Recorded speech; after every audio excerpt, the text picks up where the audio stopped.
নামাজিদের বাহানা কেমন হয় আমরা তা এক নজরে দেখি। এক সময় হলে নামাজ আদায় করব। ভাই, আপনার কখনো সময় হবে না। আপনার সময় হবে যেদিন আজরাইল আলাইহিসসালাম আপনার চোখের সামনে দাঁড়িয়ে যাবে। ওই দিনের পর থেকে আপনার সময় হবে, আর তখনই বুঝতে পারবেন সময়ের কত দাম এবং সময়ের কত মূল্য। 2, প্রচণ্ড কাজের চাপ, সময় নেই। ভাই, আপনার কাজ কোনোদিন শেষ হবে না। এই দুনিয়ার মধ্যে যত কাজ আছে সব কাজ নামাজের সময় মনে হয়, আর হবেই না কেন? কারণ শয়তান তো সব সময় আমাদের পিছনে লেগে থাকে। একটা বাক্য আছে না, যে নামাজকে বলো না তোমার কাজ আছে, বরং কাজকে বলো তোমার নামাজ আছে। যে ব্যক্তি নামাজ আদায় করে এবং করবে, নিয়ত করেছে করবেই করবে, ওই ব্যক্তি দুনিয়ার সব কাজ বাদ দিয়ে হলেও সে নামাজ আদায় করবে। 3, আজকে গোসল করি নাই। ভাই, আপনি কবে গোসল করবেন? আপনার মধ্যে যদি নামাজের এক বিন্দু পরিমাণ মায়া থাকে, তাহলে আপনি এই মুহূর্তে গোসল করে আপনি নামাজের মধ্যে যাবেন। কাপড় সবচেয়ে নোংরামি থাকে, আস্তাগফিরুল্লাহ। ভাই, আমরা অনেকেই কথাটা বলে থাকি, ভাই কাজটা যে কি পরিমাণ গুনাহের কাজ আমরা কখনো একবারও ভাবি না।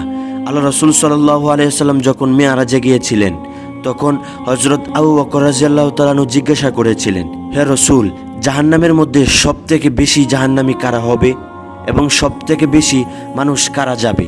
আল্লাহ রাসূল সাল্লাল্লাহু আলাইহি ওয়াসাল্লাম বলেছিলেন, যারা সব সময় নাপাকি অবস্থায় থাকে, যারা সব সময় কাপড় নোংরা করে রাখে, প্রস্রাব করে ডিলাকুলুপ সুন্দর করে নেয় না এবং সব সময় নাপাকি অবস্থায় থাকে, তারা সবচেয়ে বেশি জাহান্নামী হবে। এজন্য ভাই, আমরা সব সময় পবিত্র থাকবো ইনশাআল্লাহ। 5, তুমি যাও আমি পরে পড়বো।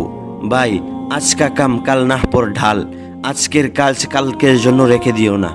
আপনি যদি বলেন পরে পড়বেন, আর কোনো সময় আপনি পড়তে পারবেন না। এই পরের শব্দটার মধ্যেই শয়তান লুকায়িত আছে।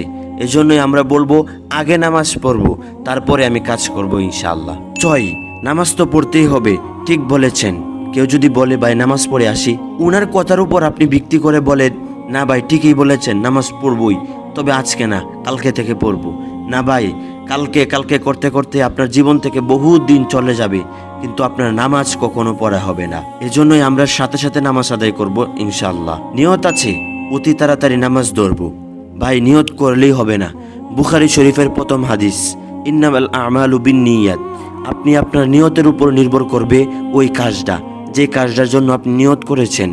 আপনি যত শক্তভাবে নিয়ত করবেন, তত তাড়াতাড়ি এই কাজটা আপনার সফল হবে।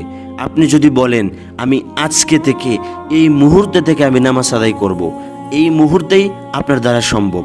আর যদি বলেন আমি কালকে থেকে পড়ব, আপনার নিয়তটা একটু দূরে সরে যাবে। আর যদি বলেন আমি 1 সপ্তাহ পরে পড়ব, আর একটু দূরে সরে যাবে। এইভাবে দেখা যাচ্ছে আপনার জিন্দিগি চলে যাবে, এই নামাজ আপনার দ্বারা পড়া হবে না। 8, আগামীকাল নামাজ পড়ব। ভাই, কিছুক্ষণ আগে বললাম আগামীকাল না, এই মুহূর্তেই বলেন আমি নামাজ আদায় করব। 9, নামাজ না পড়ে অন্যদের চেয়ে ভালো আছি।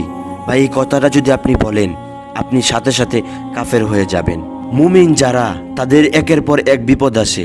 আপনি যদি নামাজ আদায় করেন, আল্লাহ তাআলা আপনাকে পরীক্ষা করবে। কারণ আল্লাহ তাআলা বলেছেন, আমি মানুষকে বিভিন্ন ধরনের ভয়ভীতি দিয়ে পরীক্ষা করব। সে যখন আমার দিকে ধাবিত হবে, আমি আল্লাহ তাআলা তাকে পরীক্ষা করে দেখব তার ঈমানটা শক্ত আছে কিনা।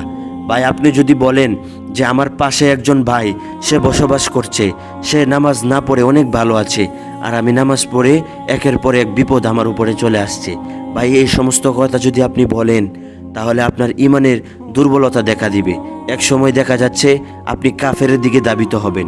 এই জন্যই কখনো বলবেন না যে নামাজ না পড়ে আমি ভালো আছি। বলবেন আলহামদুলিল্লাহ, আমি অনেক ভালো আছি, আমি নামাজ পড়েই ভালো আছি ইনশাআল্লাহ। 10, কত নামাজিকে দেখলাম নামাজ পড়ে বিড়ি খায়। ভাই, নামাজ আর বিড়ি খাওয়া, নামাজ আর সিগারেট খাওয়া অনেক পার্থক্য। নামাজ থাকবে নামাজের জায়গায়, বিড়ি থাকবে বিড়ির জায়গায়, সিগারেট থাকবে সিগারেটের জায়গায়। আল্লাহ পাক রব্বুল আলামিন বলেছেন, ইন্নাস সালাতা তানহা আনিল ফাহশাই ওয়াল মুনকার। নিশ্চয়ই নামাজ খারাপি কাজ থেকে নিজেকে বিরত রাখে। আপনি যদি নামাজ আদায় করেন, যত কাজ আছে, যত কবিরা গুনাহ আছে, সব আপনার কাছ থেকে আস্তে আস্তে দূরে সরে যাবে।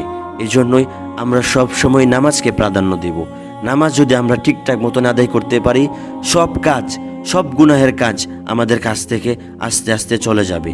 আল্লাহ তাআলা আমাদেরকে সঠিক সময়ে সঠিক পন্থায় নামাজ আদায় করে জান্নাতে যাওয়ার তৌফিক দান করুক। আমিন।